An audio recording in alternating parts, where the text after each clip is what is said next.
Shalom saudara-saudari yang dikasihi Tuhan Yesus.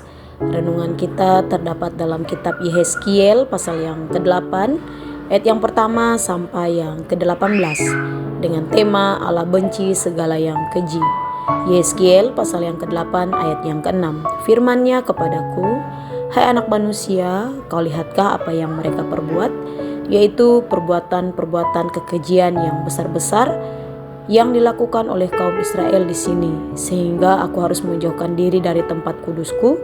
Engkau masih akan melihat perbuatan-perbuatan kekejian yang lebih besar lagi. Kata keji dalam KBBI adalah sangat rendah, kotor, tidak sopan, dan sebagainya. Sedangkan kekejian, perihal yang bersifat perbuatan, keburukan, dan hina. Dalam kitab Yehezkiel, Nabi Yehezkiel diperlihatkan bentuk kekejian besar yang dilakukan oleh bangsa Israel. Kekejian apa saja yang dilihat? Dekat pintu gerbang pelataran dalam menghadap ke utara, terdapat berhala kecemburuan.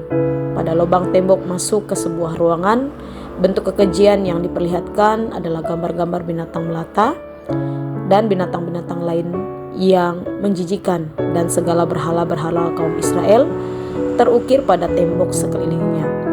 Para tua-tua Israel dalam kamar masing-masing menyembah kepada ukiran-ukiran tersebut.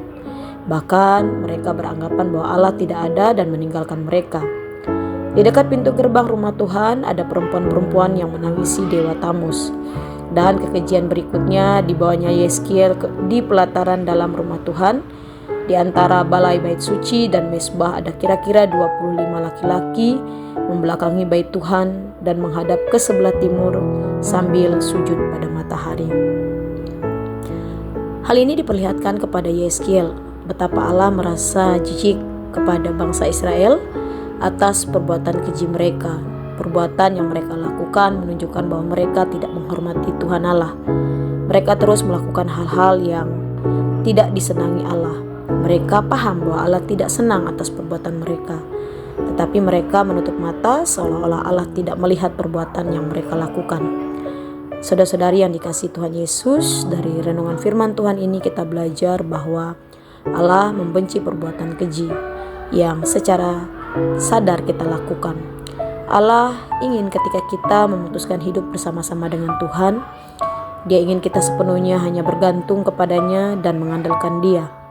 Tuhan ingin agar kita menaruh percaya atas janjinya, melakukan dengan setia segala perintahnya. Ingat, Allah benci segala yang keji dan tidak menyenangkan hatinya, sehingga baiklah kita hidup dalam tuntunannya. Demikian renungan firman Tuhan. Tuhan Yesus memberkati. Shalom.